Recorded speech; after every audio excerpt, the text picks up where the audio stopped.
Now let's take a look at riff number 6. And riff number 6 is inspired by the Stone Temple Pilots. Now, the Stone Temple Pilots are kind of the odd one out in our beginner's guide to grunge, as they're the only band that don't come from Seattle. Seattle being the hub of alternative rock and grunge through the mid to late 80s and into the 90s.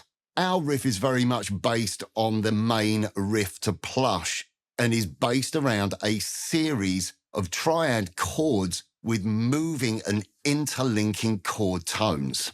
So if you want to nail that Stone Temple Pilots sound, you're going to want to understand a little bit about using triads and chord voicing movement.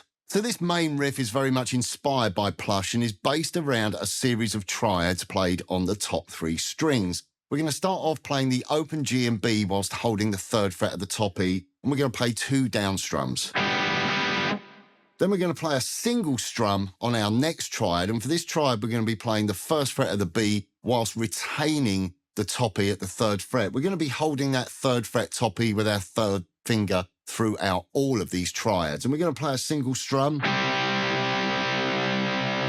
Okay, here comes the slightly unusual chord. It looks like a D7th chord shape. In fact, we're actually playing an E flat or a D sharp 7th chord here. So we're playing the 3rd fret of the G, the 2nd fret B, and again the 3rd fret of the top E.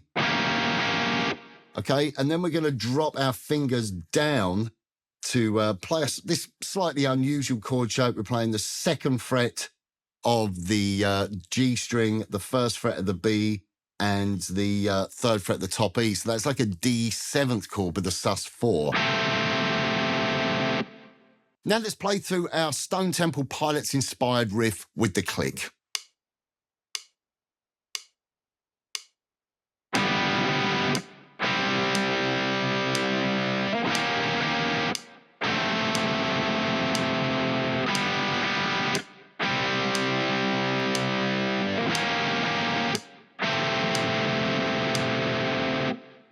When playing this riff, just remember to keep the 3rd finger fixed on the 3rd fret of the top E. Really try to control your picking hand so that you are only striking the top 3 strings. And also make sure that you don't mute any of the strings. Make sure that you can hear all of the voices, all of the individual notes of the triad, as they are vital to the sound of this riff. It's all about the movement and how the movement of each triad makes these triad chords interact with one another to form a very stylistic, psychedelic grunge style progression. Okay, so now it's your turn to practice riff number 6.